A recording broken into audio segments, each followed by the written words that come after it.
1040 Main, number 56, Dunedin, Florida. Phone 813-733-4814 on Friday, February the 17th, 1989, with Helen Earley of the Oldsmobile History Center, Lansing, Michigan. Location was at Mr. Pratt's home. Tape 1 of 2 tapes.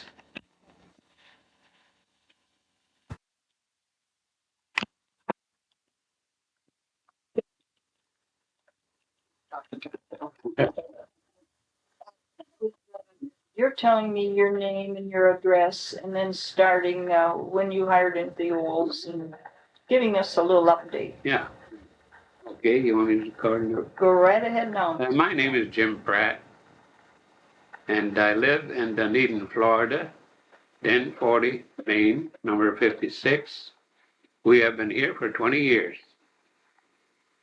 And I first hired into the Olds in 1923, in which you pushed the cars down to the next station for the workers to work on. What department did you hire in? At production. Production. And what building was that? Well, that was the, I couldn't tell the name of the building. Building 28? I think it was, yeah, the production building. And what were you doing in that area? That area there, we were putting in floorboards, because they had wooden floorboards in those days. And the model that we're making was a 4-cylinder. 43A was the model number. And of course, they didn't build too many in those days because the production line, it wasn't moving. You had to move the cars yourself down to the next station so they could go to work. How did 2 or 3 men push a car along? Yes. When you were done, you pushed it along. And the other crew was pushing the car up to your station. You were putting in the wooden floorboards. Wooden floorboards. Did you have a helper on the other side of the car, or did you do both sides of the car? No. We had a helper. The two of us putting in floorboards. You see, were these just the front or the rear too? No, just the front. Just the front. The rears were already in when they came from Fisher Body. Then, when I got through with working. Well, how long did it take you to do that one job of putting a floorboard in? Were you on the driver's side? Yes.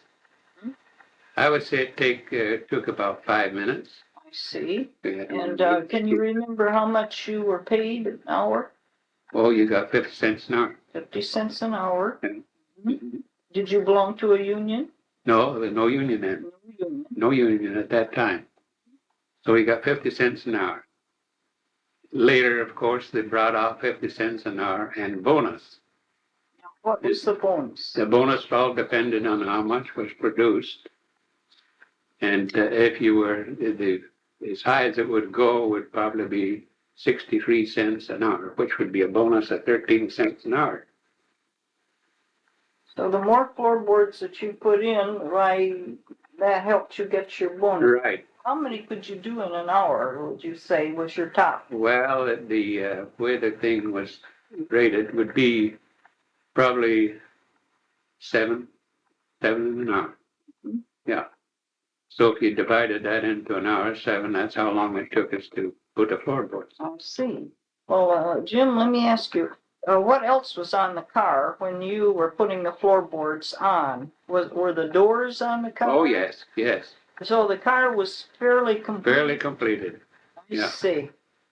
So after you put the floorboards on, then the car moved down, and someone else, then what was their next step on the car? The next one was the accelerator. Oh, yes. Putting in the accelerator, and the pads on the brake pedal and the clutch pedal, because they weren't on when we got down to our place. So then I think the last thing that went on was the hood on the production. Who? At that time, you know, the Olds, they built their own bodies, or they came from the Fisher? Lansing Auto Body. Oh, Lansing Auto Body. Yeah, Where was Lansing Auto Body located? that was up on Turner Street. Oh, yes. Mm-hmm. The Fisher Body, of course, moved in later. Before that, it was a Durant plant. They made stars over there, Durant stars. Yes. Yeah. Now, what building was that in? That was a separate building. That was up on Linden Street, just off Saginaw, where the Fisher Body is now. Was the Durant plant at that time, you know. So that was around the 1924-25 area. Fisher began building the bodies. Yes. Prior to that, the Lansing Auto Body had built the bodies with the wood frames and stuff. Wood frames. And it seems funny, but the paneling was put on by tacks. No welding. Because the car was actually a wood frame. The basic skeleton was a wood frame. So then all the sheet metal and stuff, the doors, the panels were stamped out and everything, but they put a tacks in along all the metal. Yeah. Quite unique. Yeah. So that was all done by hand, wasn't it? Oh yes, yes, that was all done by hand. Yeah. So the Lansing Auto Body did that. The Lansing Auto Body made the frames. Mm-hmm. Oh, and then the metal was tacked on at the factory. Yeah. Yeah, the Oldsmobile. The metal was actually, you see, it's sort of divided. It was divided between the auto body and the Oldsmobile final assembly, which was at that time. There was a lot of handwork. You know, it was just guys with what you call the trim tacks. Oh, they put their mouth full of tacks, and they would magnify hammers. So they just put a tack on that, and then roll, you know, and just go down the whole panel. Oh, okay, let's see. Yeah. The eventually I left production. You know. Who was your superintendent then when you were working there? Bud Brendel. Bud Brendel. Yeah. Mm-hmm. And Archie, oh, he was the foreman, but anyway, Bud Brendel was the superintendent. Was it Archie Frazier? Archie Frazier was the boss. Mm-hmm. Of course, later was Mike Minnow, you know, and that bunch. And Fisher Body eventually came to a building they called the Old Reliance Building. Where was that? Well, as you went in Elm Street, you know, before you get to the assembly line, what you'd call the final assembly, Fisher Body was up here. Assembly line, that was in the building. I couldn't remember if it was 34 or 28, 34. Okay. So that's where the cars were all assembled, and the production stores were in the basement, which was stores B.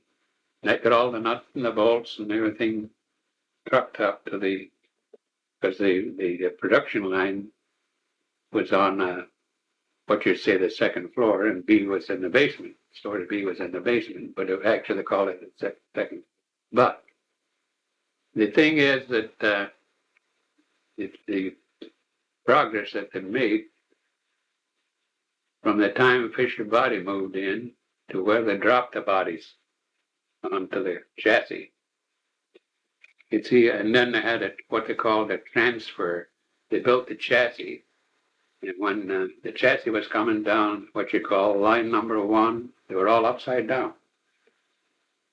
Because most of your work was done like putting on the springs and everything. And the motors were set after they came down to a certain point, and they were shipped from the motor plant. What building was the motor plant? The motor plant was in the first building on the left-hand side as you come in, the old down street entrance. Building 33 was that? Yes, I think it was. But they couldn't put the motor in with the frame upside down, could they? No. So it was turned, and then the engine was dropped in. So from there on, then everything. So that was a mechanized line then? Yes. That frame line and the motor line? Yes, because the Fisher Body Actually, fish body was upstairs, what you'd call it's the second floor. So the bodies were dropped down onto the chassis when it came to the opening, and there was people in the pits. There's a long pit there, so they fastened all the body bolts or anything below, like the radiator bolts. Was that done by hand or was that with an air? No, the air, mostly air, mostly air. Yeah. The other thing was that eventually, you know, they had a shipping warehouse. And that was right, the railroad tracks came right in, you know. What area was that in? Well, this was in, it was back of, I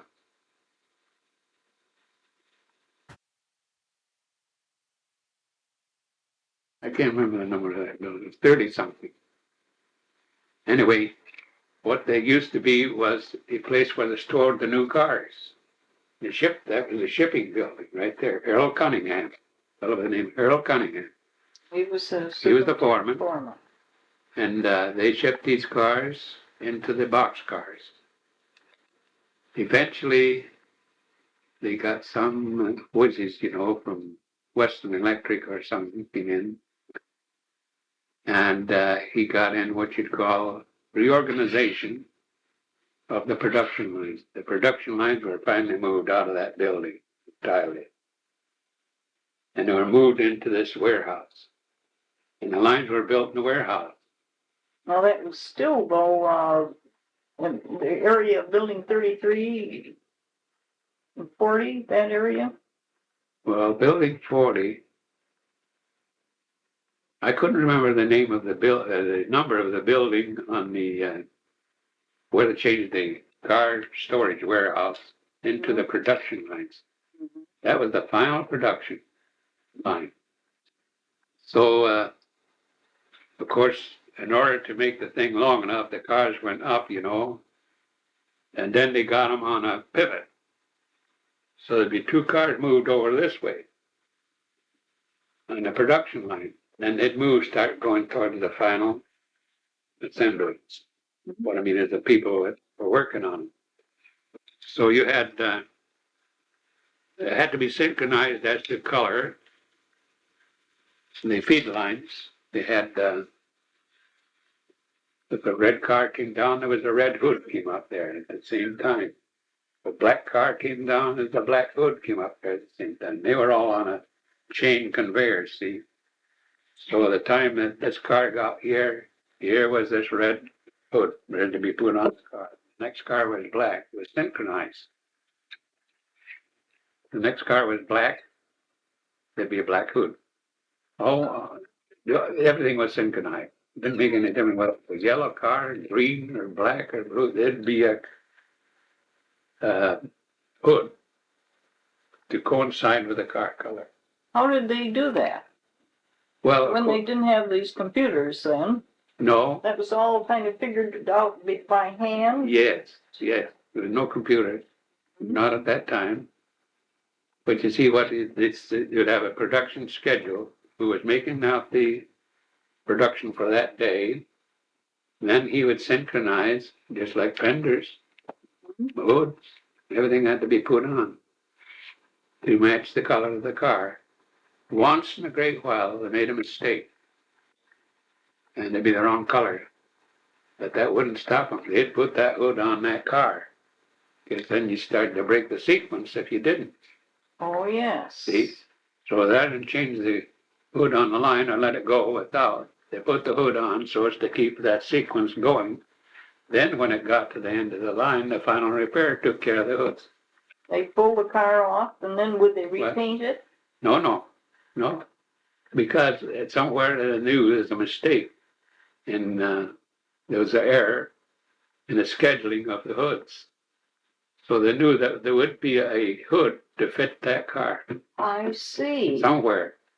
I see. Now that's where they did it. So sooner or later, the car that hood long time. Well, if supposing a green car that came down the line, and the green hood wasn't there. But somewhere back there was a green hood Oh, so they would let the car go through without a hood? No, they Oh, leave it on. oh, They leave the hood on. leave the wrong color on. Yeah. And when the other car came through, they knew there'd be another mistake. There'd be Yes. 2 errors. So that would go on to the end of the line and have the hood changed at the end of the line. Final repair, they used to call it. I see. Oscar Spanik. Was the foreman there? Yes, Hispanic. Oscar Spanik. Mm-hmm. Then I'm trying to think if I'm talking now about when I finally got into engineering. When was that? That was in 1926. What? I had 40 years, you see, 1926 to 1966. It was 1926. And I started out as a driver, test driver. Oh, a test driver. Yes. Mm-hmm. And we went to the proving ground and we worked 13 hours nights and 11-hour days. So we would switch every 2 weeks. Oh, just driving on the Proving roads. Proving Proving ground. Well, do you remember what your salary was? Which were you earning? Well, at that time, you know, you were still on this 50 cents an hour deal. I see. And it didn't make any difference how many miles you drove. It didn't increase your salary. But what they did was, you see, we worked 6 days a week. Worked Saturday. And sometimes we'd get some Sunday work in. And that, of course, raised the salary up. So I was making on an average probably of $35 a week. But that was, you were just paid the straight time for the 11 hours or the 13 hours. You weren't paid overtime. Except if we happened to work Sunday when we got a deal of where we were, you see, to explain to you, engineering was 2 years ahead of production. They had to be because of the changes which could be made. And one thing that they always had to have, the vendors always had to have leeway. You can't just say, well, we're okay in that for production, you know, like just bang. You can't do that. You have to give them leeway to get their machinery all prepared for this new part so they can have it available when the production line starts for the new models. And we had a little catastrophe around 1925. Oldsmobile, the lot was loaded with brand new cars. And here's next year's cars coming off. Production line. All these cars are in the parking. That you hadn't sold. They hadn't sold. Oh. They hadn't sold. So what they had at that time was the Oldsmobile was always famous for a sort of a round grill, a round radiator shell. So then they put one in something like the Packard. And this was in 1927 when it changed. 27s were here being built on the line. Here's all these 26s in the parking lot. So there was a quandary, you know. And the thing that everybody had to do was to make sure that all the, because it was winter, you know, make sure that the water was drained. And then you signed your name to it.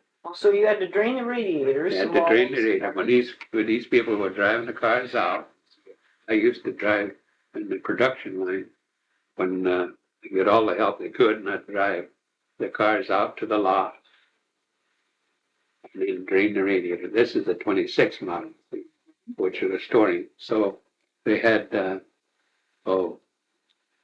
they had 1,000 cars sitting in that lot, and that was a lot of cars in them days. Where was that lot located? The lot was located, well, if you know where product delivery is. Yes. Product delivery. Well, just south of product delivery, but a little more to the east. Oh, yes. Yeah. Mm-hmm. They were right out in the open. Oh, yeah, they were out there for the winter. So we finally got that catastrophe taken care of. Oh, how did the factory finally get rid of those 26 models. Did they sell them for less money? Do you remember? Well, they made a big reduction for, well, they had these new models, but just a change in the radiator shell, actually. And they had so many, I think they reduced the price of the car then was $150 less than the current model. See. So the dealers they made some money off, and they bought them. We used to have some, oh, to give you an idea, we used to have a dealer come from California. Couldn't remember his name, but he used to take 250 cars in the driveway. 250. Did those 250 people come in on the train? Yes, they came in on the train, and they were paid by the dealer. But he had sold enough Oldsmobile in his lifetime that he had made plenty of money. He could afford to get these people into the. In fact, he used his workers. And we've had people from Guide Lamp who came up and drove their own car back.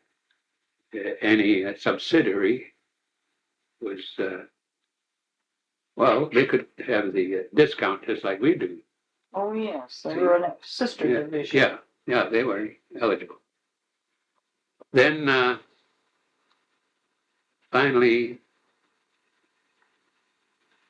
in the engineering, I got on to what? See, I went from a driver to a mechanic.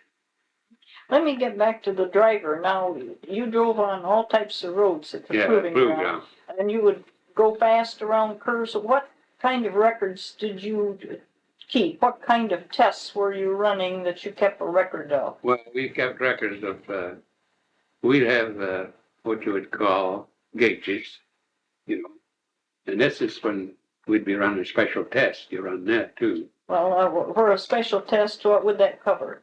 The special test would be economy, brake work, because what you went to do, what you were trying to run on was what you call the straightaways, see? And the straightaways were all marked for every 1/10 of a mile. And the track at that time was 3 8/10 miles, see? Now it's 5. It's one of the fastest tracks in the country. It is the fastest track in the country. Faster than Indianapolis. People would just burn up cars if they run them on this 5-mile track now. The beautiful thing about it is that the car you can set for 100 miles an hour if you had cruise control and get in the back seat. This sounds amazing, but it did. The car seeks its own level in that oval. You see, the momentum is for the car to go up. Oh. It goes up on the outside lane and stays there all the way around, 100 miles an hour. Would you be in the car? Oh, they've had people that just get in the back seat to prove that the car could go around there at 100 miles an hour. But I mean, they didn't have cruise control then. No. But I'd say you'd set it. There's a method way of setting it? It was minutes of setting it, see. Steer itself? Steer itself. It just go around, seek its level, see. Go around and around. Just go around and around. At 100 miles an hour? Yeah, it's anywhere from 75 to 100, you might say. So it was the same way in out of Phoenix too. But I finally, not to hurry it up, but I finally got to be a test engineer. I went from a driver to a mechanic to a test engineer because I had spent a little time in Fisher Body one time when the oil was, well, they were kind of getting down, and I had friends in Fisher Body, and they said, well, come over and we'll get you a job. So I worked in Fisher Body probably for just 6 months. What, was that before the Depression? Yes, yeah. What did you do at Fisher Body? Fisher Body, we put on the windshields and the glass. So I had this experience, and of course when I got to be a mechanic, then I was in engineering, and I knew all about the body work. But I spent about 6 months over there. Actually, I went through the mill because I did work did work in the motor plant too. So I was practically a student from the motor plant to the final assembly to Fisher body, you see, and then over to engineering. So I had gone through the mill and knew the car from one bolt to the last, the first bolt to the last. So the thing was that I've had some great experience. I've been in every state in the Union. I've been up Pikes Peak probably 14 times. Those were on test runs, yes. And I've been to, we used to go to Minneapolis or Minnesota in this winter, but it's just for cold starts. We hit weather 40 below. You go down into Phoenix to run air conditioning, and you'd run 110 degrees heat. And what they did down there was they'd drive the car so it was absolutely shaded from the wind, no top on it.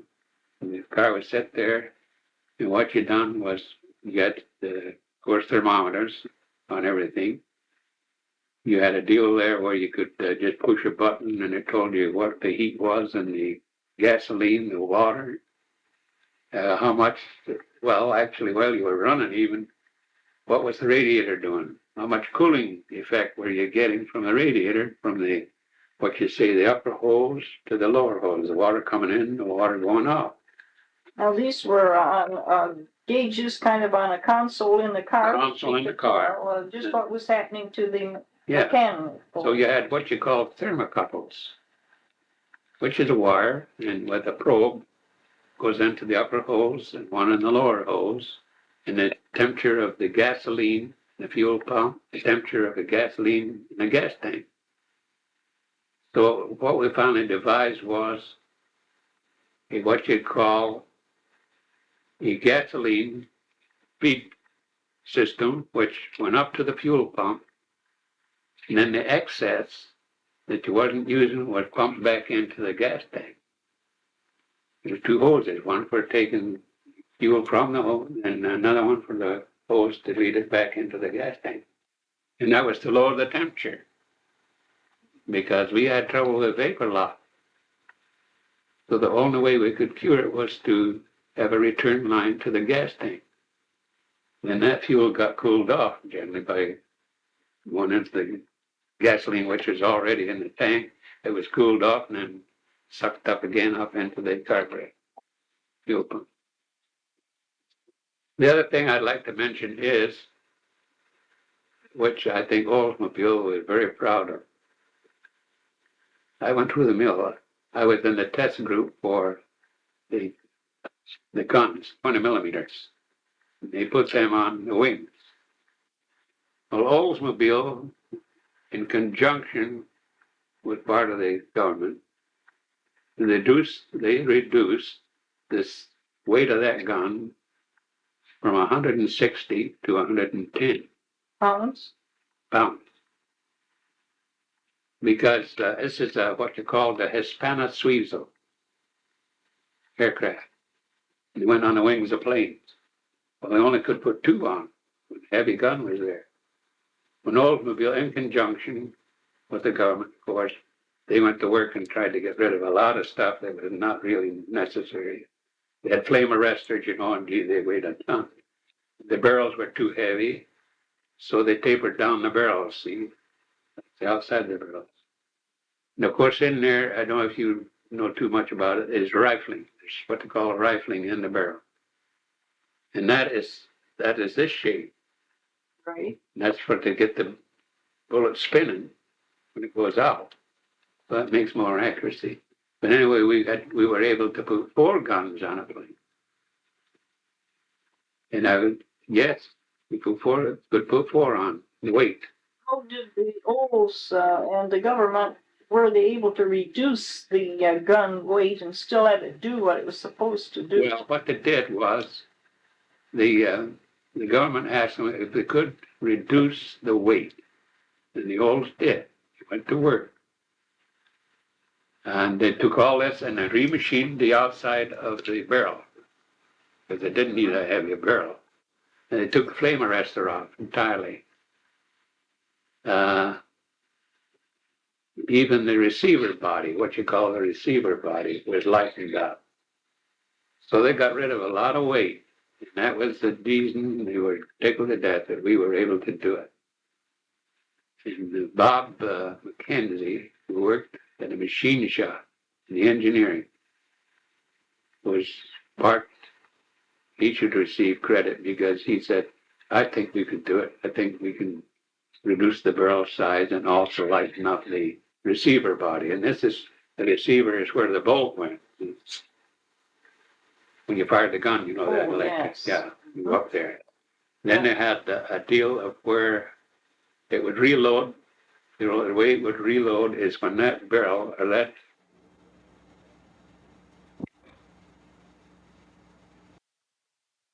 eventually the Olds was number one in the production of those guns. That's the 20 millimeter. 20 millimeter. And we built 37 millimeters too. Now the company that originally built the 37 millimeter gun was handmade. Everything was hand fitted. And the Olds said we can do better than that. What was the name of that company that made them by hand? Well, it was a nationally known company. Well, we had International Harvester, but they didn't make the 37.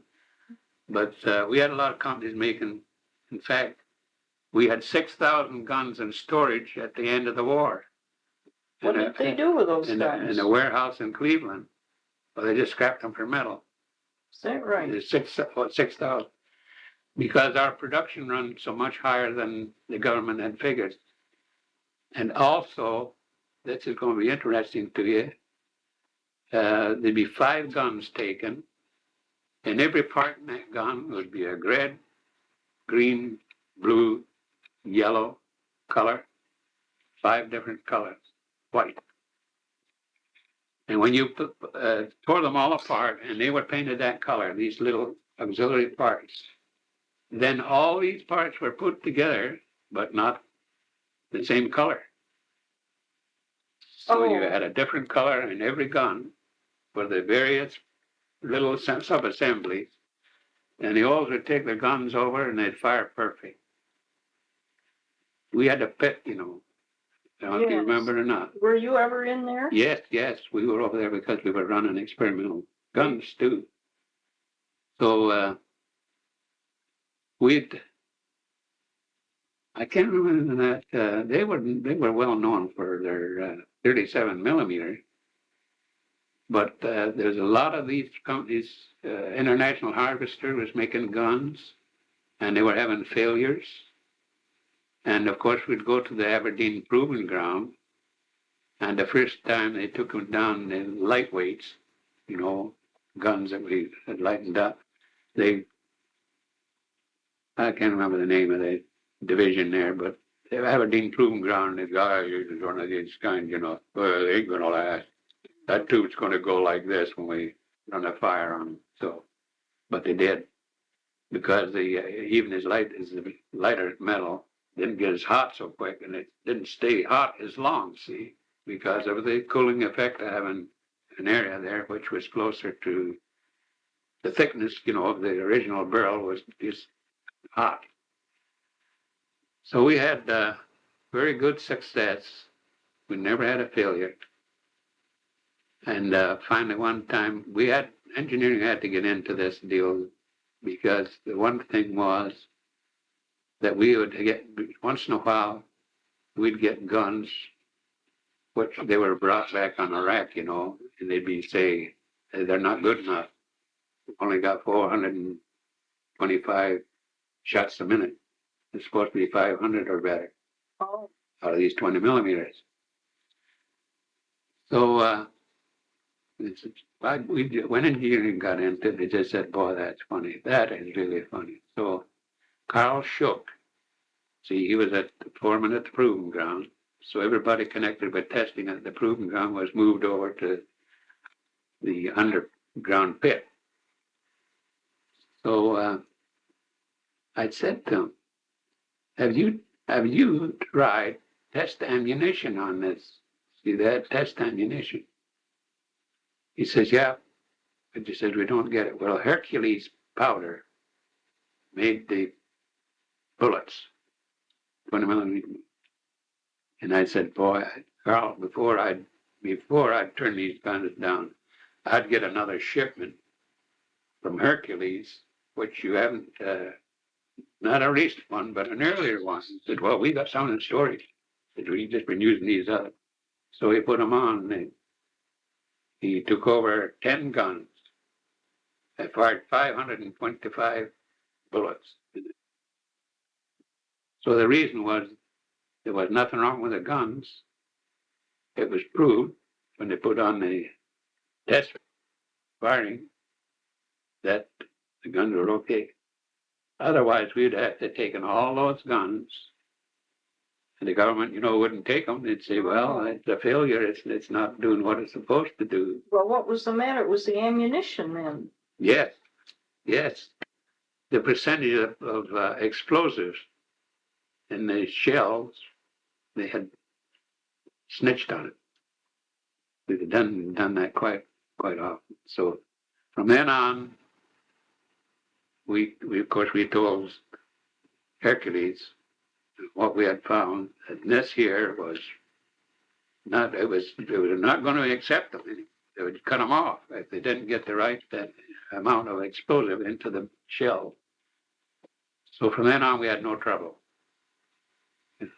Now the other thing is, when they all shipped them, they had government inspectors there with these long telescopic deals, and they'd go down into the barrel, and if any of the lines, some of them used to get damaged, they'd just say, well, we can't take that one. They just have the gun would be set up on these long racks, and then you'd have a light go down, just like a sort of an X-ray inside the gun. So they could look at all the lambs. Manually, each one was manually inspected. Right. By a government inspector. Yes, government inspectors. So if the lambs happened to be torn a little, then the problem they'd run into was the brass would be too hard on some of the deals. But everyone was taken and inspected. And the other deal, they all devised a way of taking, and before you had to dip the gun into a heavy, gooey, goddamn drippy, it looked like syrup. And they all said, we want you, they got with the government again, they said, we want you to try, we've got a tank here. We're going to dip the guns, get rid of that gooey chunk, which even the guys who received the guns were complaining about handling of the darn thing. What was the object of dipping it into this gooey rust stuff? proof. Oh, I see. Rust proofing. Mm-hmm. So the old engineering says, and the chem lab got in with us too, Oldsmobile chem lab. And they said, we think we've got something here that will stop rust. And it's just a thin, very thin, watery deal, see, as far as thickness. Otherwise, the other stuff was just like syrup. I always thought of molasses. They dipped it in the tank, brought that gun out and they let it drip, and they put it into a box, just like a big casket. Each gun was shipped in a casket. Oh, for heaven's sakes. Yeah. Now, Andy Watt was, he worked on transmissions. And we had a feeder. And the people in the plane said, we wish you would get a feeder. He says that we'd try to get, he says, when we fire, sometimes we get maybe 20 shots off and then there's a chance. That's it, they're useless. So they wanted a feeder that wouldn't keep allowing the gun to jam. Right. Mm-hmm. So we designed the engineering and Andy Watt got together and designed a sheet metal one, which made out of stamping, just like you would on boats and fenders and stuff like that. And of course, Aberdeen had to approve of it. Aberdeen Proving Ground tried it. It never got one. Never got one jam. So they threw this other one out. It was a complicated mess. It was a cylinder, round, and it was like probably about this big and about this brown, and it had these chrome-plated deals, you know, for to hold it together. And of course, the outlet for the bullets was here. But the problem is that they'd fall out the wrong angle. See, they come out at the wrong angle. So when the gun bolt came ahead, here it was. That's it. That's the end of it. So they tried it. They said they called this company because Oldsmobile was all set to build it. They called this company and said, "No more of your feeders. We don't want them. We're having too many problems." What company made it, the feeder, do you recall? No, I can't recall. That's a chip, it really is important. Well, it was a national company anyway that made it. But like I say, the Olds made the best guns. They had international.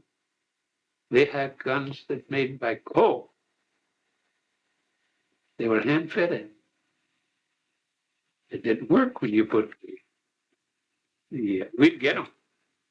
We'd get just like we bought cars for foreign cars. We'd get these guns from the 5 gun. Take 5 guns from Colt or 5 guns from the International Harvester.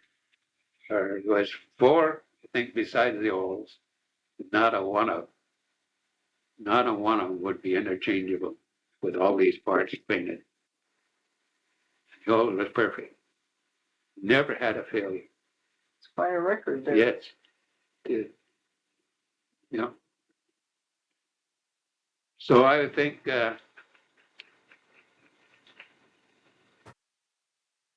well, like I told you before, we run all over the country. We said if you test the cars, you can't just go to one state and say, well, listen, works good. We'd start out from, to give you an idea of the trips we were making, we'd start out from Lansing, go up over US 2, the northern part of the country, over into Spokane, Washington, down through Portland, Oregon, California, run the freeways on LA. You want to go crazy, that's where to go. You run a freeway 75 miles an hour and you're right on the rear bumper. So one morning we were going down there, and this is just an experience I had. One morning I'm going down there, and this car was overhead over the freeway. He had gone through this guardrail and landed on the freeway. So, of course, that really caused a jam. Well, we could talk back and forth because we had 2-way radios. And the lead car says, you better get over on the left. He says, there's been a car went off the overhead onto the freeway, and it's got the 2 right-hand lanes shut off. So we knew. So we started cutting over into the left-hand side. And the way we do this, we're tricky. The first Oldsmobile test car, we probably have 5. He just started to slow up. Slow up. And then the next car would come up and go in between his space. Oh. That way. And that's the only way we could get over on laughing and stuff. Oh, a unique idea. Yeah, we did. No, I had an accident out of Broomville one time. Oh, tell us about it. Well, they had a promenade where people could come in and watch them going around the curves. So there's a bunch of wildcats, I called them, up there one night. They started to throw stones. At the cars? At the cars going around the tracks. This was at night. So the Irishman was driving a Cadillac. He was ahead of me. And at that time, you know, that's the safest place if you want to record any instruments. We were running oil temperatures at that time. It was at night. We still had a light on the temperature gauge, how high the oil temperature was. So when he goes around the curve, then your vision is hidden because you can't see his tail lamps till you're almost right on him. So what did he do? He put on the brakes and backed up. And here my lights coming. And he says, oh my God, that's all he said. He had nothing he could do about it because I was driving 75 miles an hour. So I hit him at 75 miles an hour. And the thing was that I had 2 lead weights in this car. And that was to represent the 1948. the rockets, we were testing 49.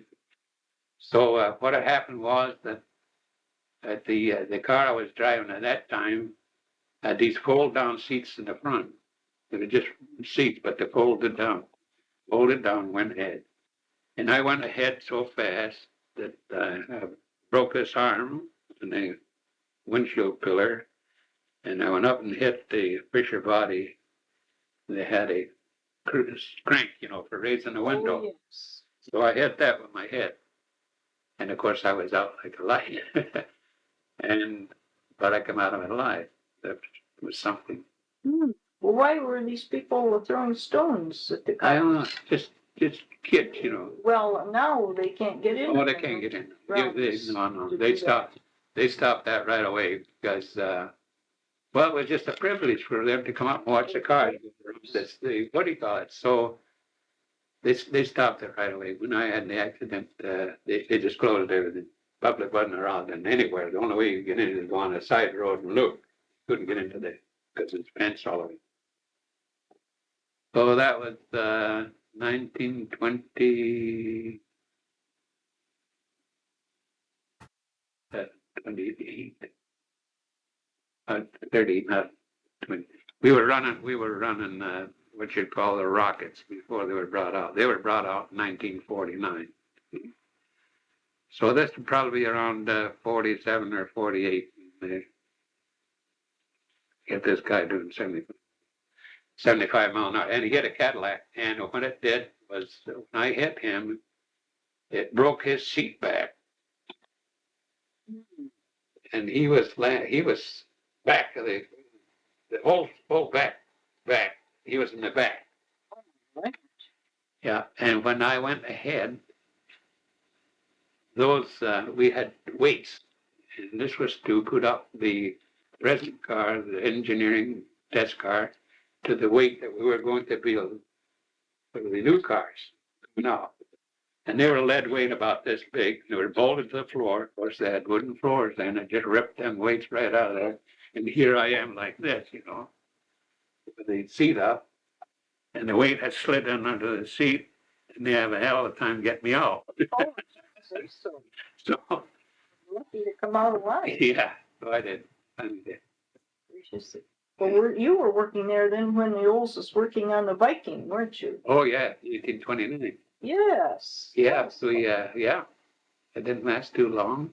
And that was quite an engine though, wasn't it? yes, it's the first V8 engine with a one-piece block.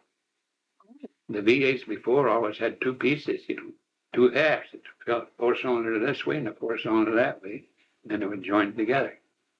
But C.L. McEwen, who came from Rickenbacker, he was chief engineer. Well, it was his design. In fact, his design was the first of the good six-cylinder we built at Olds, which was 1928-29. And we had a manager there. He came from Dayton, Ohio.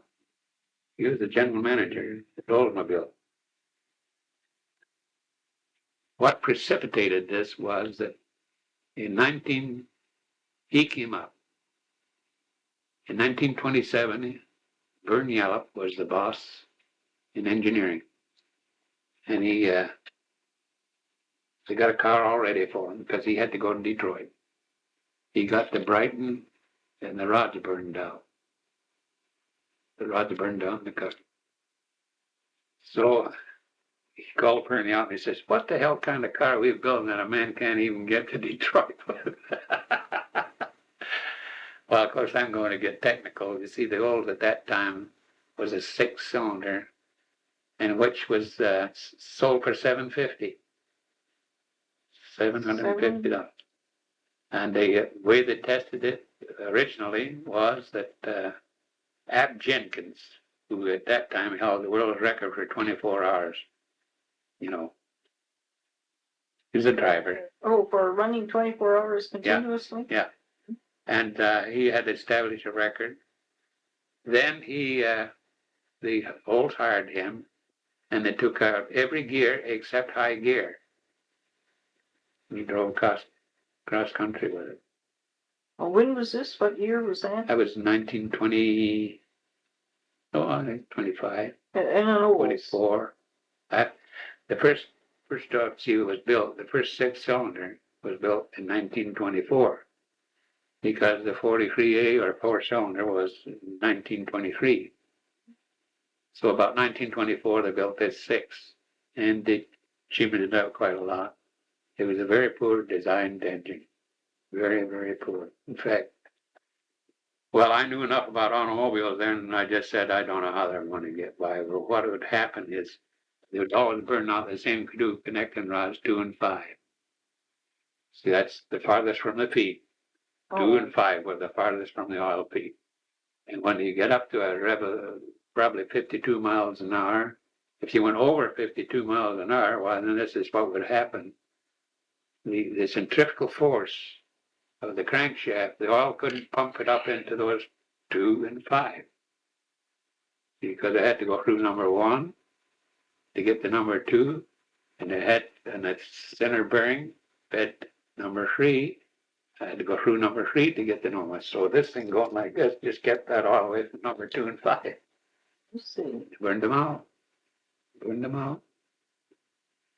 But now the engine that was in the car when Ab went across the continent with the car locked in high gear was what kind of an engine? Yeah, that was the same engine. Same engine. But he didn't have that problem. He didn't have the problem because I don't think that he was conservative in a way this way that I don't think he would drive over 50 miles an hour. Now I have another experience. We used to get into a lot of suit shooting.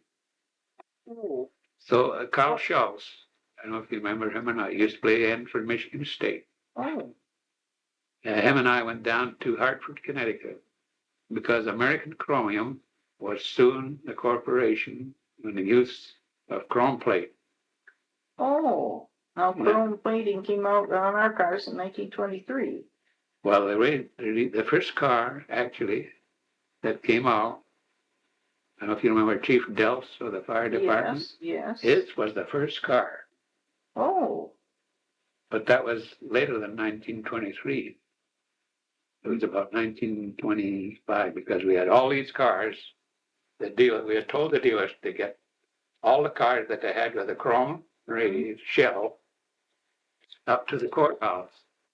Well, why was this chromium company suing? Because we had a dealer or a guy by the name of Fry who did work for the Olds when we were actually experimenting with all the powders, and the curing and stuff that went on that make the chrome. Make the chrome. So we were actually producing it before American Chroming. Oh, I see. Yeah, the Olds produced it before American Chroming because his car was produced. The Chief Delfts' car was produced before they even got the first one out. Now, the trouble was that they wanted to charge $1 for every car that was built by Ford, Chrysler, General Motors. They wanted $1 for every car. So there was millions and millions involved.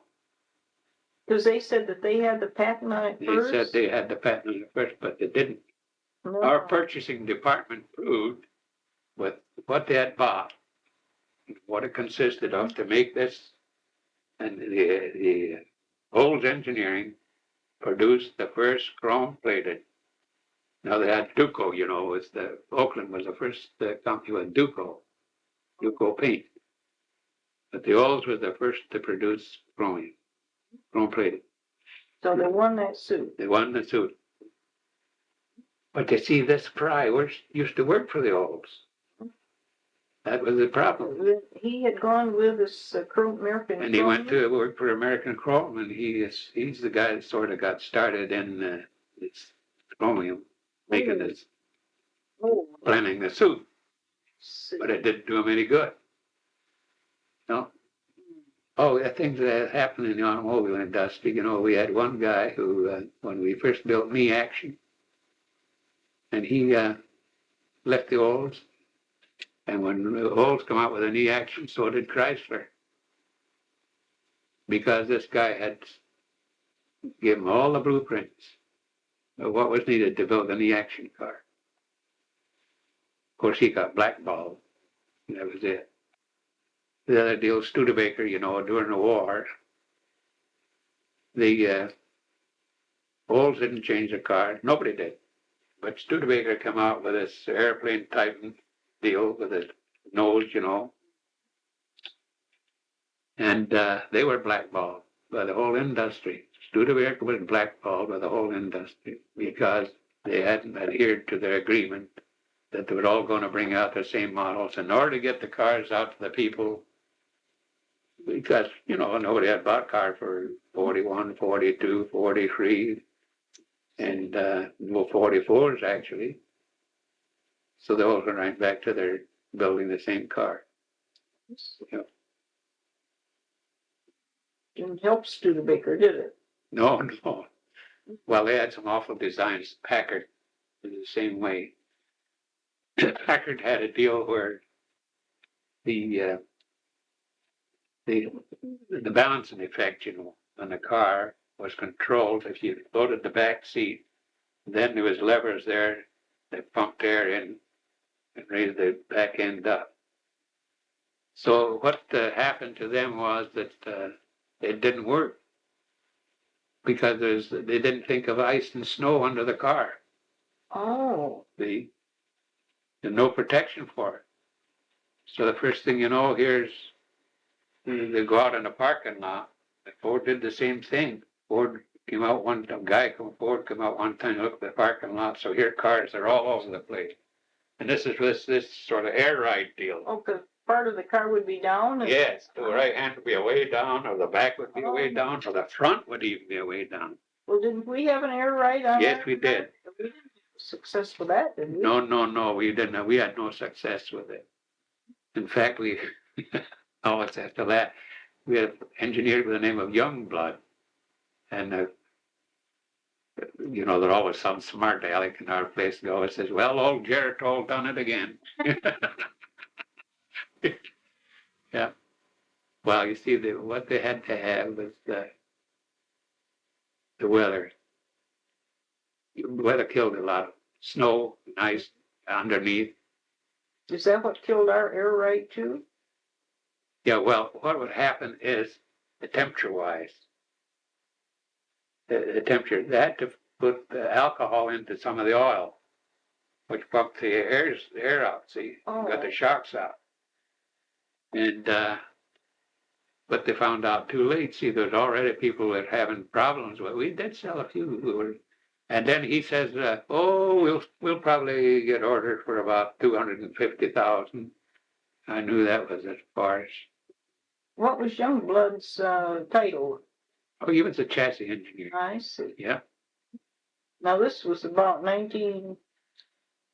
Well, this was after we had moved into the new building, which was 66. And it was 64. Then we moved over, bought all that property on Walnut Street, and then moved the engineering to where north of Elm Street, actually, because Elm Street ran between the old building and the new building. Olds Avenue, that's what it was. Olds Avenue ran between the new building and the old building. So that was finally shut off. Then, Mr. Bennett, was it 66? You moved over into building 66? yes, right around someplace there. around there. Yeah, well, that was when it was, because it just did not work. Didn't work. Then we built one model, 1939, which was a semi-automatic transmission. And we had problems with that because of the heat. There's no coolers on the transmission. So finally, they'd have failures, people going up Pikes Peak. They had failures. And we went out there, and of course, this is 1940, in which we had quit. We'd already started production on the new Hydromatic. And they looked, they said, you got an automatic? They said, yeah, you can't go up there. I said, now, you're referring to the 1939 car, aren't you? He said, yeah. He says, we've had to go up and tow them down. transmissions are burned up. That's because there was no cooler. So we did eliminate it finally. We got it with this new transmission. Did he finally let you take Oh, the yeah. drive up? Well, we wanted him to go with it. Yes. We said, if you think that we aren't going to make it, why don't you get in the car with it? Well, he was a patrolman, so he did. I said, we'll do anything you want to. We'll put it in low gear when we're coming down or any way you want to. So we did. We went up there and back without any trouble. It was, of course, 5 cars again. See, 5 up. But they finally got so that they had some severe accidents. Pikes Peak with people riding the brakes. When you're coming down Pikes Peak, you put it in low gear. And then the same way with your automatic transmission, you put it in low gear. Because the brakes get so hot that they actually start to melt. Oh. Yeah, the lining starts to melt, gets so hot. Even with it in low gear? No. No, it's unless people that don't understand. Yeah, they override the brakes. I see. And they get so hot that you don't have any brakes.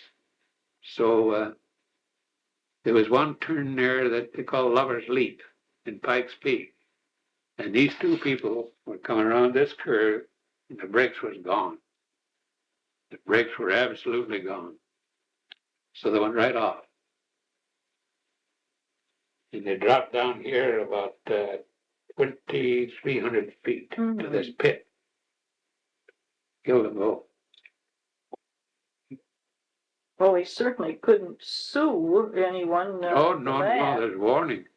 In fact, it got so that the patrol, when you come down the first part of the mountain, and it was the steepest next series, they cross-country trips. We have run onto people, who had problem with cars. In fact, this family wrote to Skinner, told him what had happened, and how appreciative was of the old test crew helping them out. We were going across Death Valley. The family, there was 2 girls and a boy, and a man and a wife, and they were stopped. The hood was up. He said, I don't know what happened. I'm doing a wrong fine. He said, and all at once it quits. I can't start it. I can't do nothing with it. Did he have a different make car than an old? Pontiac. He had a Pontiac. So we, well, of course it was under circumstance. We generally don't stop because sometimes we have prototypes where they're camouflaged, but they don't want anybody to get up close to them. So what we did was to, we knew right away it was fuel, just the way he explained it. So we looked down on the front cross member, that went down in a dip. Here sits a glass bowl with a fuel pump. Did it come loose? The fuel pump came loose, but he happened to have, there's a little strap to the thumb nut here, and evidently that had backed off some way or another, and then it had swung and allowed the bowl to drop, and it was still sitting in the crossbeam. So we got that out, and we put the bowl back on, tightened up the nut. We told him to not try it, and we could see right away there's gas coming into the bowl. It's going to start. I said, well, it's going to start. You just keep going because you had to fill the carb. So it started. You never saw people with shining eyes. They actually were so enthused. They said, well, is there any way we can repay you? And I said, just thank Oldsmobile. So they did. They found out who was the president, Skinner, and they wrote to Oldsmobile. What a nice thing to do, but how fortunate for them. Oh, yes. Yeah. It was 110 degrees. Another time we stopped in mountain air, New Mexico, and here's a woman, she has a baby, and her mother's with her, and the weather is 105. They have a flat tire. So what do? They don't know anything about the base on the jack, and they were on a hot pavement, Darvel, and they're jacking the car up, and the jack's going right down into the ground. You can't get it up any higher. So we stopped, and we fixed her up. We got the car back down, put the plate under the jack, got the tire off, and we told her we were headed that way. And I said, I know there's a gas station up here, probably about a mile and a half or 2 miles anyway, it's around the corner. So we let her off there. And what we found out was that the spare tire was flat. So we couldn't fix her up. So we had to take both tires and the wheels up to the gas station. And her and the mother and child. And he says, boy, he says, they said, you know, we've been here for an hour and a half and not a soul has even stopped to find out what's what. You're the first people in an hour and a half. Now, you were driving a prototype car then? Or Well, you were testing? Yeah, it was pretty well camouflaged. We had What were you doing? We had the rockets. Rocket engine car. V8 car. So there wasn't too much change, you see, because there's times when we use the same body and have the different engine, all the prototype stuff would be under the chassis like that. But anyway, the guy at the gas station, he says, boy, you people are lucky. You people are very lucky. He says, there's a lot of people who will not stop. They're afraid of hoodlums, he says, because a couple of times we've seen them. We've seen a girl standing out on the highway, you know, thumbing her way. And when you do put on the brakes or something, here's several hoods coming out of the ditch. Oh, yes. Yeah, we looked in the rear view mirror. But we just took off again.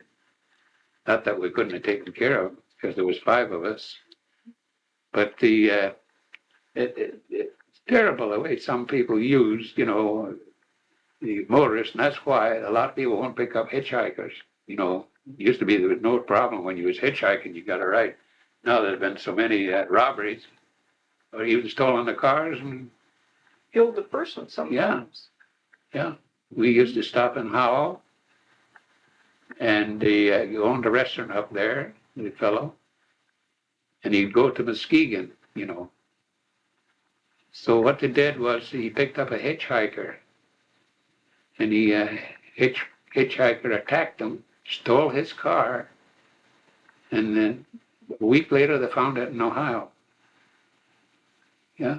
Put him in the hospital. Oh. Well, Jim, when did you retire? 1966.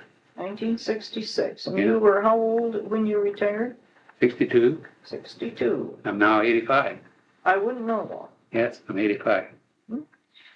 So what were you when you retired? You were still in engineering. Yes. And you were... I was in the test group. Still in the test group. Yeah. Mm-hmm. Yep. Oh, well then you... Well, see, we used to run or use all our police department, Lansing's police department, for the development of transmission. Oh, really? They were the guinea pigs.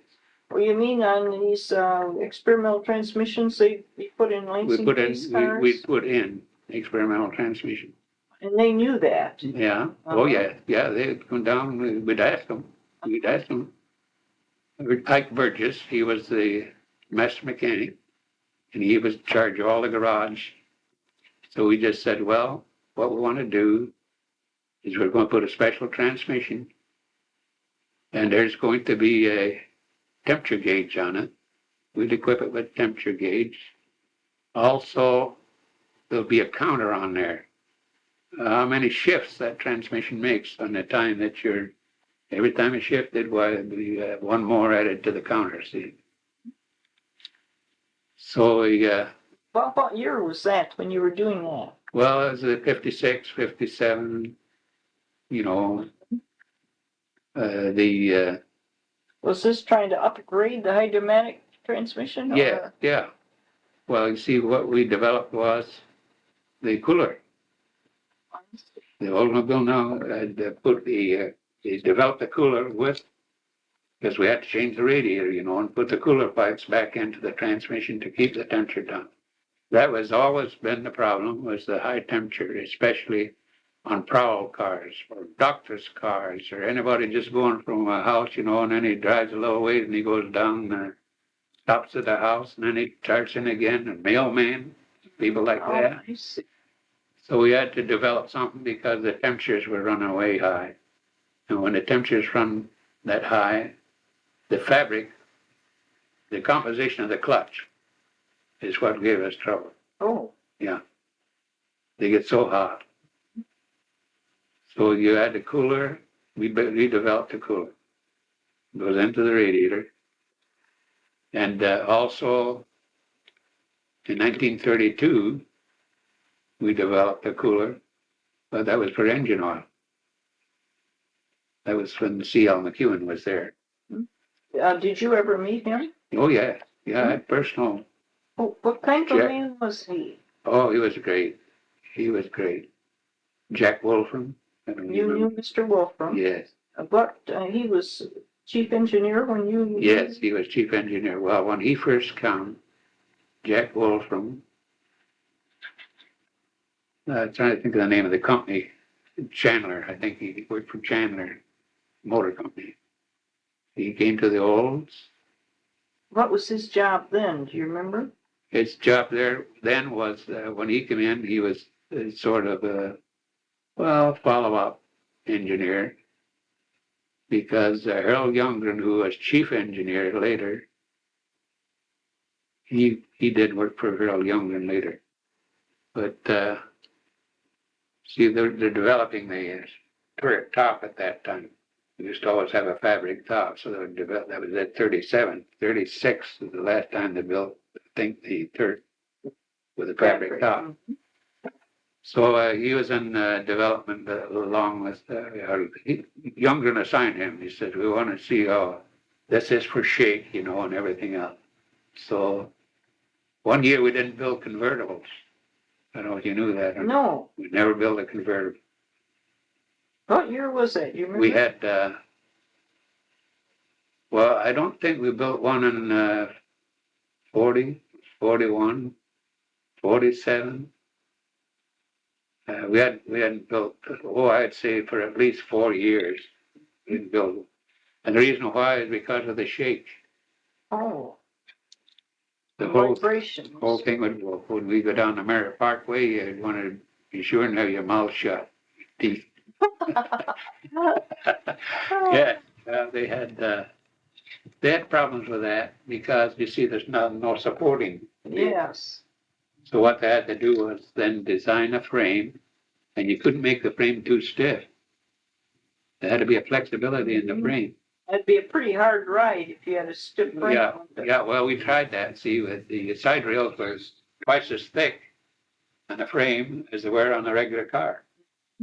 But then it didn't give anything. So every road steel, you could shock them to death. It wouldn't make any difference. Yeah. So Mr. Wolfram then worked on the vibration for... Yeah, he was that sort of a follow-up because, I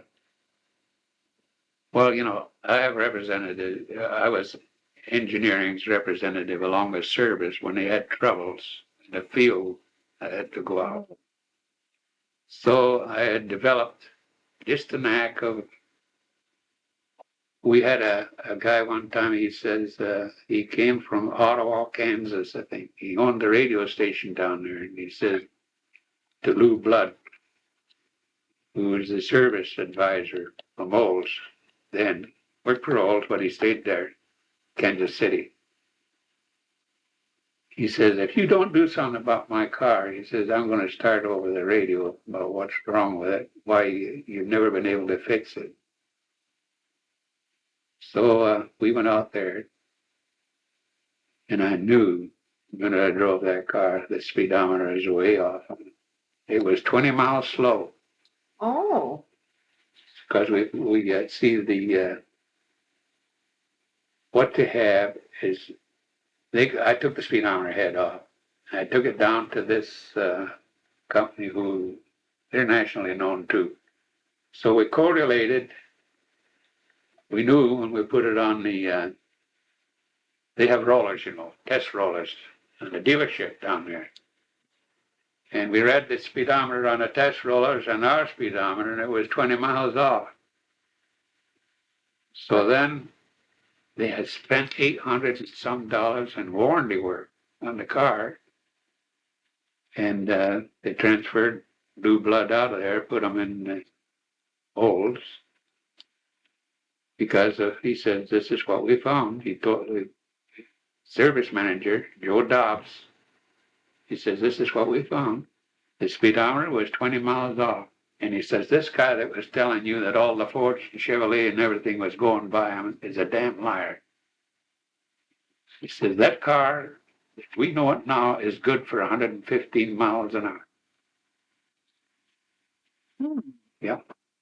So we won that bet. And of course, we used to get involved in suits with people. I used to go to court too. You know. I don't know how I become involved in all these things, but anyway, we had a doctor by the name of Mariano, who's Italian, but he was a doctor. And he had hit one of these abutment dividers, the highway, you know, set about this high. And he had sprung the lower suspension so that the A-frame, that's the frame, the springs go in the center, and then you have a bar. He had twisted that bar. And finally that had fatigued because it was under stress. And it had taken and broke the bar. And of course, the whole front end collapsed on that one side. He was suing the company, suing General Motors. So we were allowed, we asked to see the parts. We wanted to see the parts. So we got the parts. We brought them back to the chemical lab. They used to do all the testing for the hardness of the metal. And Andy, Means. What? No, he worked in the chemical lab. So finally he says, we've got something to show you. So we went over there. He said, we've taken a picture of this, and here was the shaft. It was perfectly straight. You know, there's two mounting poles in it here, and you screw on the arm up here and the one in the back. And that one up part went like this, and the back part went this. So here's this thing trying to work, and it finally fatigues this whole damn shaft, and the thing falls to the ground. So we won that suit. Then another time we had people who was drunk.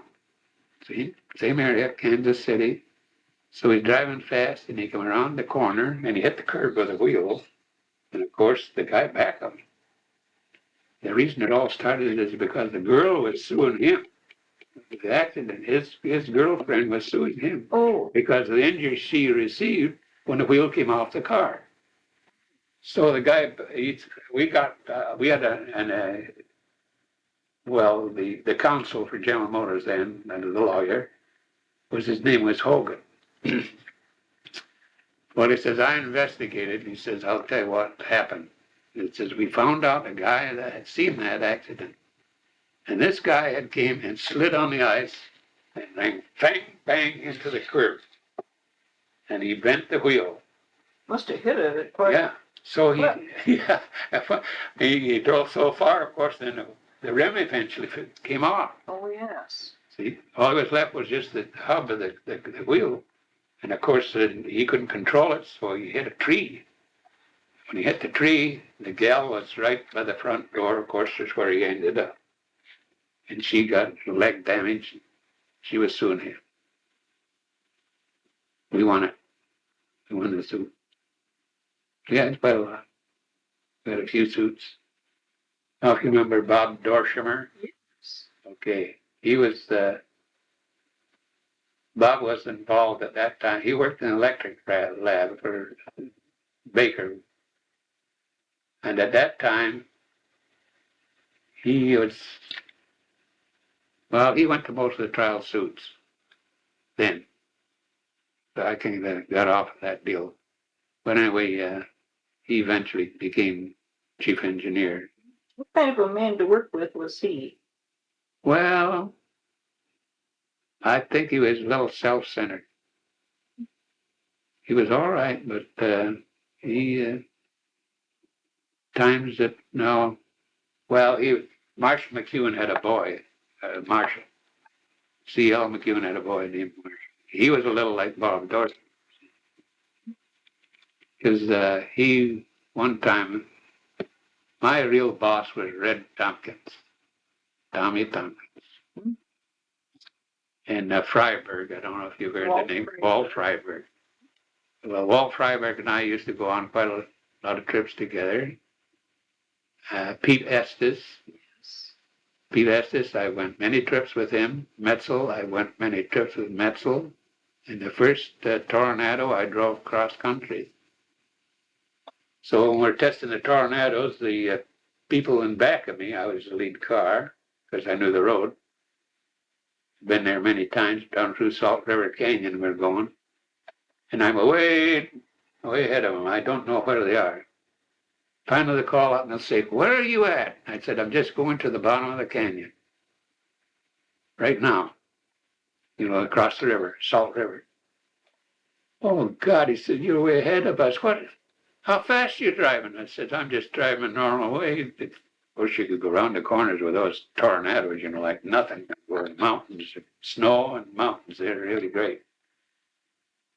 Oh, I said, "We just cannot catch up with you. We're having a hell of a time." And this is Metzel. He says, "I want to drive that thing." So Pete Estes was with him then. So they both got in the car and when they drove it. They were evaluating something else on another car. I see. So he says, "Well, we'll drive this car." This is before we started into Salt River Canyon. We were up in Flagstaff. That's a beautiful state. Arizona is a beautiful state. So they got in the car and he said, "Boy, no wonder." He says, "This thing goes around curves like there's nothing to it. It's just pulling you around, you see, and the other car's driving you out to the edge of the area." Yes. So there was nothing to it. Well, did you work much with Dorshimer and Freiberg? Oh, yeah. Walt and I went out. See, we have to evaluate. Walt and I went out quite a few times. We were rating ethyl gasoline for anti-knock. And the reason why we did it is because of new engines. You want to know just how much timing could you stand, what the quality of the gasoline was in various places. So we would have all these sample cans in a big box in the trunk. And we'd take a sample of each gas we got. And this was to rate it for octane. So we'd finally find out that when we got to a few places, the worst gas, what was the best. Sometimes you got fooled, you'd buy Texaco down here and it was Oklahoma gas, which is sold out the street too. So it was mixed up. And we had to catalog it that way. We would put a question mark. In Texaco, we said maybe Oklahoma gas. But we found out later that Texaco, see, they were cheating on the amount of ethyl. I'm talking about the producers now, not the gas stations, but the producers were smidging on ethyl level because it cost money. That's an invention of Kettering's. Ethyl gas was an invention of Kettering. Oh. Yes, that's an anti-knock. So you don't find it here no. No. That's leaded. That's right. So regular has some lead in it, and it actually costs more to make than unleaded. Mm-hmm. We know that. We know that because we've been in the. Well, we run so many different tests, you know, even up in the wind tunnels, and also down to Harrison, to make the radiators. And one year we had a problem in 1937. We had a problem with cooling, you know. And that's because they had changed the whole front end, and the body was lower, and the engine compartment was filled with engine. So the fan was working against the pressure all the time because the air being brought into the engine was just getting jammed up. So when you jam anything up like that, the air just gets hotter and hotter and hotter. So that's why we're running into the problem. How did they resolve it? Well, the only way they could resolve it was to run bigger blades in the fan and the lower or higher speed pulley, so as to get that more force on that thing. Because the body, you know, was high on the 36, especially the front, where the cowl and the hood, especially on the back. So the body was actually higher and had a lot of exhaust space for the air to get out. When they built the 37 or 50, 37, then this was all closed down, see. So you had problems trying to get the air exhausted through there. Even when you run, well, to give you an idea, when you run air conditioning, you have a condenser in front of the radiator, which also is the cause of a lot of overheating, because we've taken the temperature going in, we've taken the temperature between the condenser and the radiator, the condenser at the back of the radiator, what the temperatures are in those spots. And you always find out what its good cooling capacity is, the radiator good enough for, you know, for have the condenser in front of it, because that is just a blockage. Actually, it's another radiator, but you have to have it. That's why most of air-conditioned jobs had this big condenser in front of the radiator. Yep. Now, did you work with Gib Butler? Yes. Yes. What kind of a man was he to work with? Gib was, he was a good, see, this, you don't know getting into the engine deal. Yes. He was the developer of the engine. And one time we went down to, see, he worked mostly on camshafts. Oh. And to give you an idea of what happened one time, Lowell Kinney, who used to be, well, he was practically motor engineer, and then he became assistant to Metzel, assistant chief engineer. So the thing was that we were trying to see, in 1954, the California Highway Patrol used Oldsmobiles exclusively because they just made the Buicks sick. When you start to chase people, but here was the old Rocky, you know, 115 mile an hour, and they could catch most anybody. So they had, what Gibb did was in 1937, we put 3 barrels, 3 carburetors, 1957 model. And they, 57 on a model. 57. So the thing was that Dodge, you know, and Ford was there, they were there. See, they'd call you in. The Highway Patrol would call you in, and you'd submit these cars to all these tests. You'd be there to be a representative. So it was all makes of cars, competitive makes. You know, we got the Dodge people, Chrysler people. We had the hood up and saw these 3 carburetors. This guy just went back and he closed the hood on the Dodge, and the Chrysler went back. Well, they didn't enter the And competition. then into competition, not with 3 barrels. We can't be 3 barrel carburetors. 3 2-barrel seat. Well, we had our problems with that, though. You see, what happened is the speed was great, you know, really fast, but you break valve springs. So when you broke the valve springs, you were in trouble. So you lose, and many springs that were broken, you'd lose that cylinder. So I think the one thing that when I came back, went down, you know, to Phoenix with the car, 2 barrels, and we had the springs changed in L.A. before we left.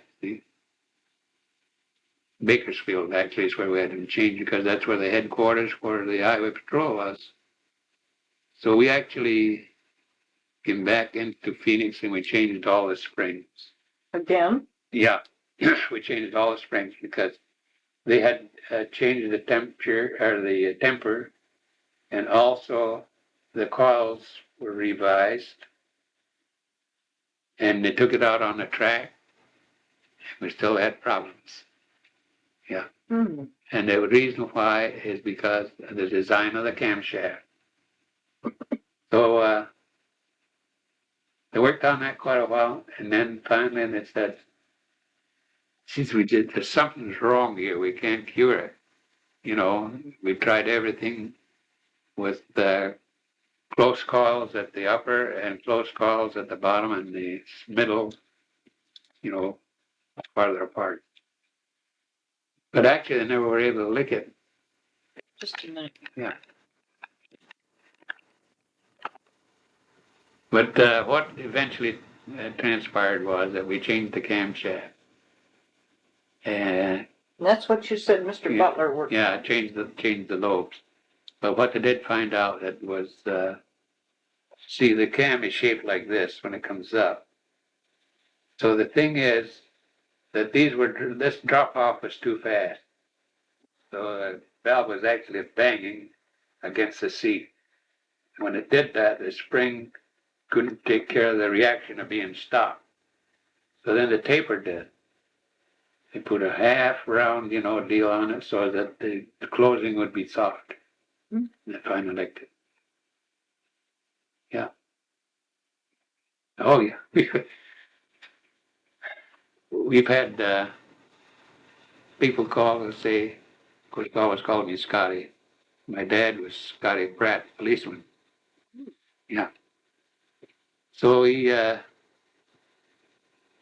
Andy Watt and Ralph Duckworth, they worked exclusively on transmissions. Then we had Art, he came from Detroit Transmission, he worked in the development of the transmissions. But anyway, we used to get calls from dealers or servicemen, and they'd say, I know they'd always reach me, say, we have had problems with a vibration. And he says, so far we haven't been able to lick it. We don't know what the hell to do. We've tried flywheels. He says, it doesn't make any difference what we do. We've tried clay, you can put clay on for a weight, see, and various Put clay on and the balancer and anything. on the wheel, you mean? No, Or where would you the put part of the clay? engine, Oh. on the engine. Mm-hmm.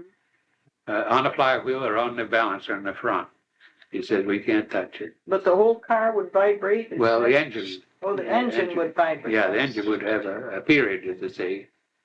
So we finally found out. Ralph Tucker went over to production, and he says, he says, after them guys machine and install this bushing where the converter goes into the end of the crankshaft, they aren't cleaning it out.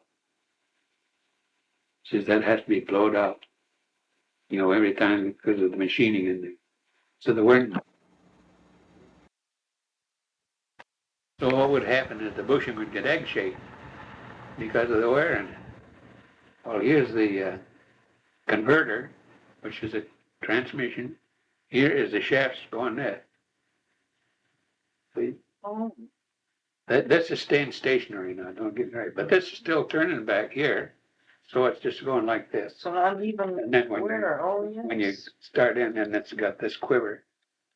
So we told one guy, said, pull the transmission and take a look at the bushing and the end of the crankshaft. And if it's egg-shaped, you have the tools and everything, there's instructions there on how to install a new bushing in the crankshaft. So he called me and he says, Scotty, I don't know what the hell to do without you. You've got two problems that you've cured for us.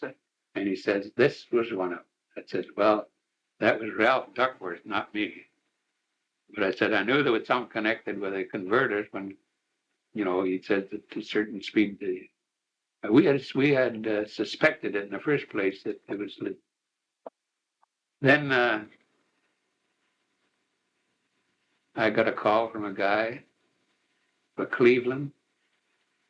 I'm not trying to praise myself on everything. We got a call from a guy that says, Scotty, he says, I know you've had a lot of experience. And he says, we get this car, he says, 25 miles an hour.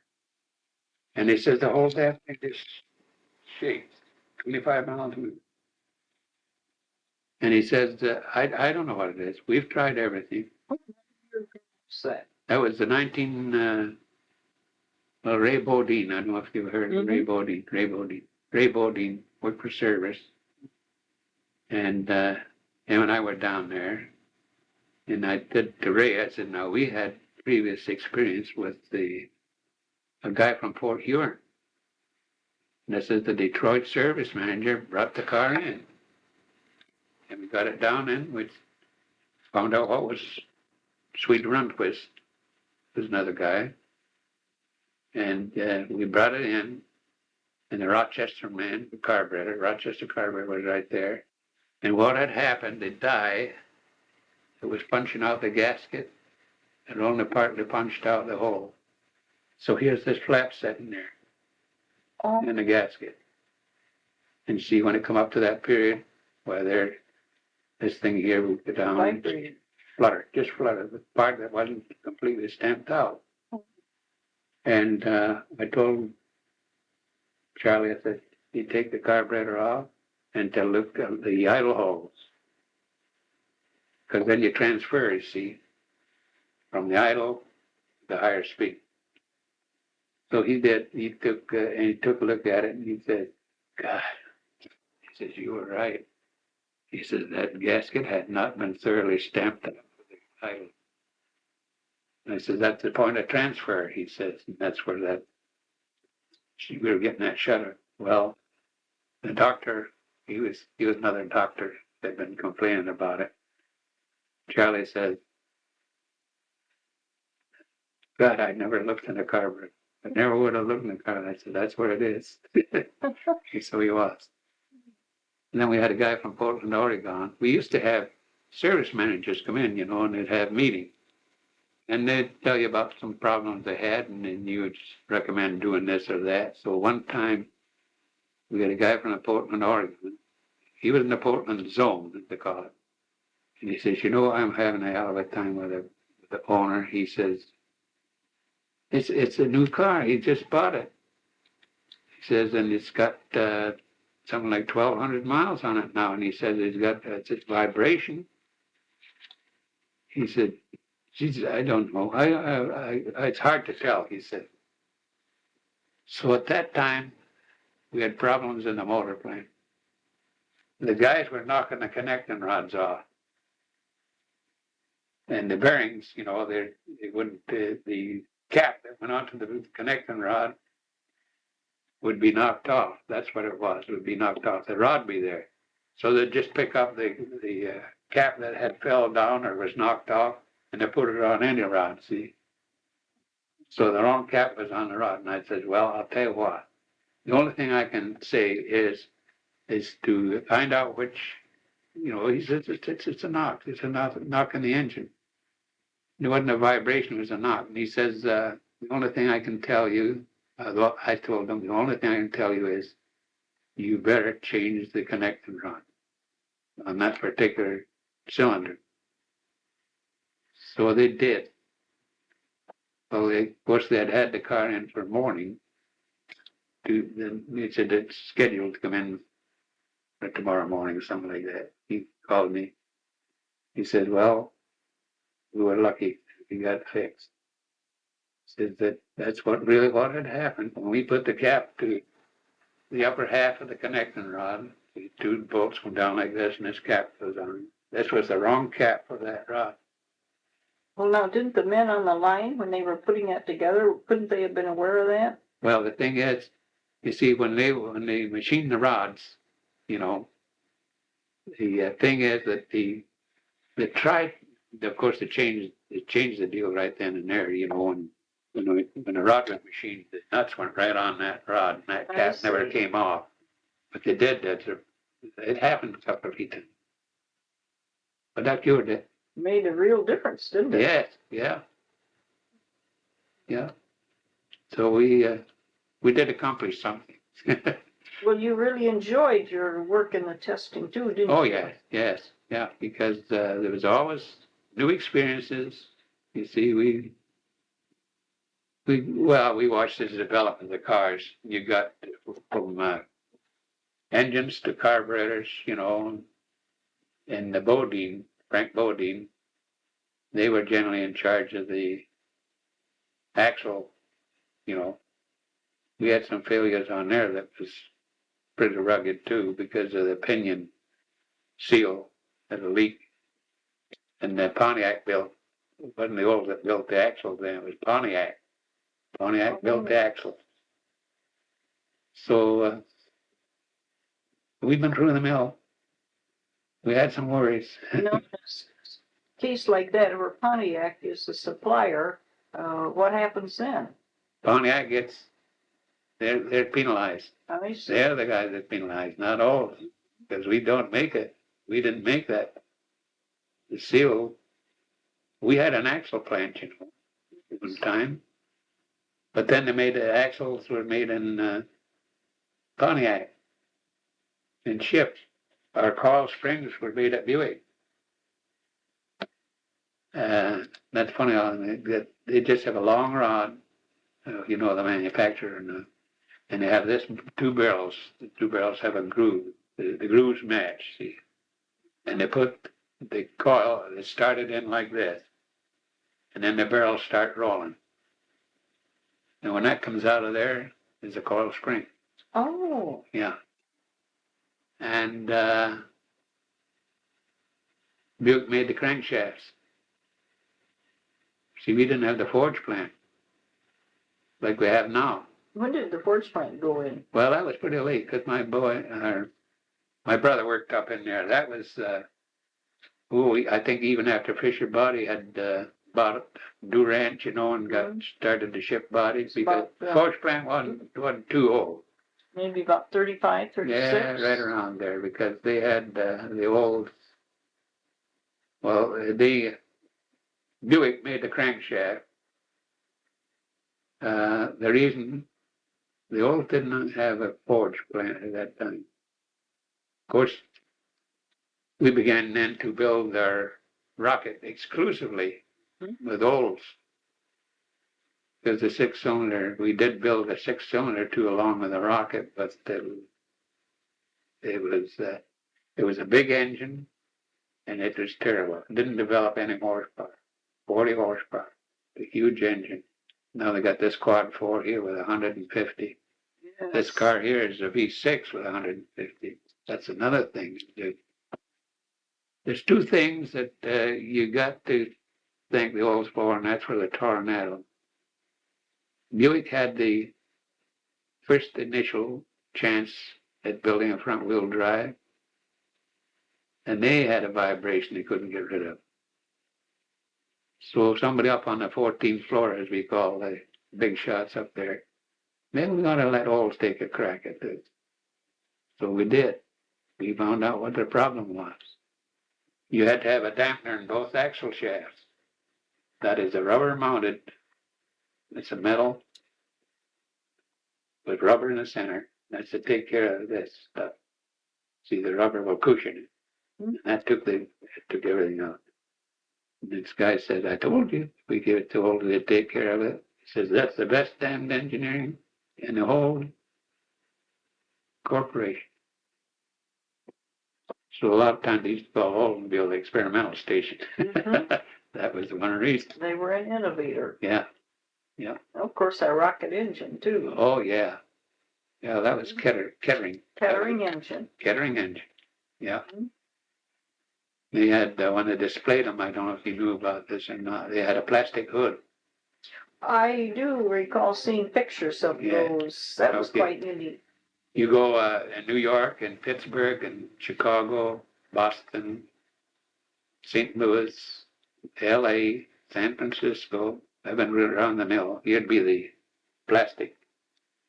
And you look down there and see that. And people used to come up there and some of them just put their hand on their head and just said, God, what an engine!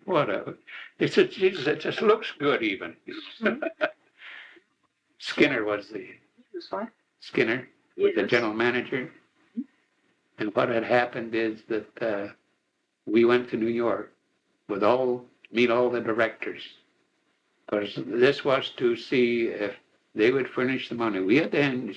It was built, so they gave him a ride in it, and they said that Alfred P. Sloan, Knudsen, when all the big shots were there. And he's right away, Alfred P. Sloan says, this is the engine of the future. He says, we're going to give you $10 million to get a plant built. To build the rocket engine. Build the rocket. So they always lucked out on that, because I think that at that time we were having problems with the six-cylinder, which is not a very good engine. It didn't compete with the Buick at that time. The Buick had an overhead V8, and we just didn't compare it. They run away from you at the proving ground. Well, did you work on the Jetfire, that turbocharged engine? Yes. What did you think of that? Well, that was just a job which was hurried through, really. It was hurried through. See, we built an aluminum engine. Oh, for the 61 F-85. Yes, and the trouble with that was another Buick deal. See, they built the blocks, and they put cast iron inserts, because they couldn't use aluminum for the pistons and the rings working up and down there. So they had a sleeve that went in there, and then they had a solution that sealed the sleeve to the block itself. And the first thing we had misgivings about was people call in and say, I haven't got any heater. I can't get any heat. Now, was this on the engines in the F-85? Yes, strictly the aluminum engines. Then we began to get overheating. So in the engine? In the engine, we began to get overheating. And the reason why is because the heater was plugged and the top of the radiator was plugged. Because these little round balls were coming off when they put in the sealant. That was still part of the circulation, see. So the sleeves were put in, but they'd be right. The sleeves actually were in the water system, see, too. So there's the solution began to leak with the seal. So all these little globules come off, and they get down into the core of the radiator and the heater, and they shut off the circulation.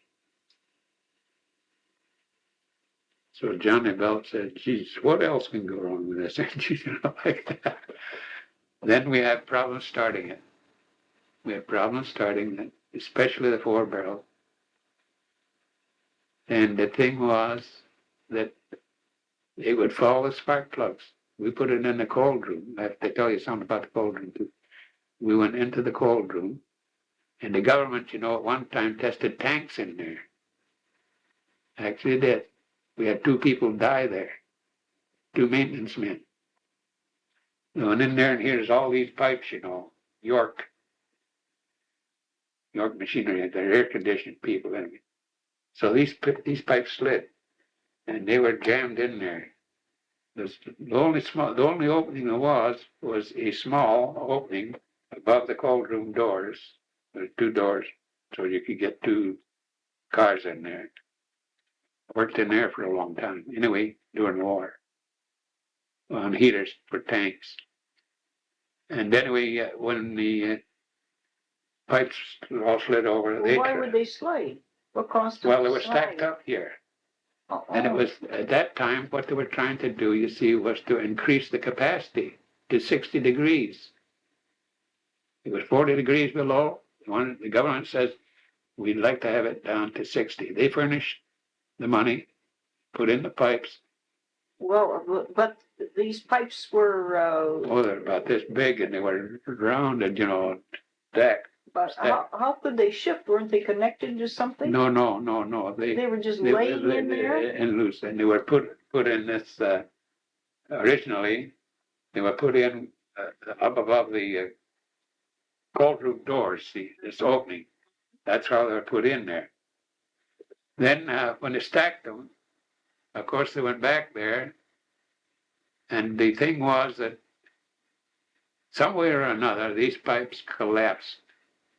You know what I mean? They were stacked against the wall right next to the washer rack.